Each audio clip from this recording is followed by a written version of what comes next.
মৃত্যু এই শব্দটা শুনলেই হৃদয়ে এক অদ্ভুত শূন্যতা নেমে আসে। এটা জীবনের এক অনিবার্য বাস্তবতা, যা কখনোই এড়ানো যায় না। মানুষ কত স্বপ্ন দেখে, কত পরিকল্পনা করে, কিন্তু মৃত্যুর দরজায় এসে সবকিছু থেমে যায়। কারো চলে যাওয়া কেবল একটা জীবনের শেষ করে না, বহু হৃদয় ভেঙে দিয়ে যায়। মৃত্যু ইসলামের দৃষ্টিতে একটা অনন্ত জীবনের সূচনা। এটি কোনো সমাপ্ত নয়, বরং দুনিয়া থেকে আখিরাতের পথে যাত্রা।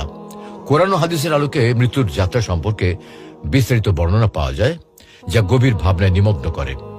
যখন মানুষের মৃত্যু ঘনিয়ে আসে, তখন ফেরেশতারা তার পাশে উপস্থিত হন। মুমিনের জন্য এই সময়টি শান্তিপূর্ণ। হাদিসে এসেছে, মৃত্যুর সময় মুমিন ব্যক্তির আত্মা দেহ থেকে এমনভাবে মসৃণভাবে বেরিয়ে আসে যেমন পানির পাত্র থেকে ফোঁটা পড়ে। ফেরেশতারা তাকে সুগন্ধি কাপড়ে মুড়ে জান্নাতের দিকে নিয়ে যান। অপরদিকে কাফের বা পাপের মৃত্যুর সময় আত্মা বেরোতে কিন্তু খুব কষ্ট পায়। তা এমন হয় যেন কাঁটাযুক্ত লোহার শিক দেহ থেকে টেনে বের করা হচ্ছে। ফেরেশতারা তখন কঠোর আচরণ করেন এবং আত্মাকে আসমানের দিকে নিয়ে যাওয়ার সময় তার জন্য জান্নাতের দরজাগুলো পর্যন্ত বন্ধ করে দেন। কবরের জীবনে প্রশ্নোত্তর শুরু হয়।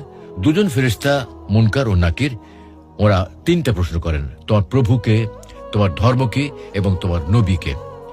মুমিন সঠিক উত্তর দিতে পারে এবং তার জন্য কবর প্রশস্ত ও শান্তির জায়গায় পরিণত হয়। আর পাপী বা অবিশ্বাসী উত্তর দিতে ব্যর্থ হলে কবর তার জন্য কঠোর শাস্তির স্থান হয়ে ওঠে।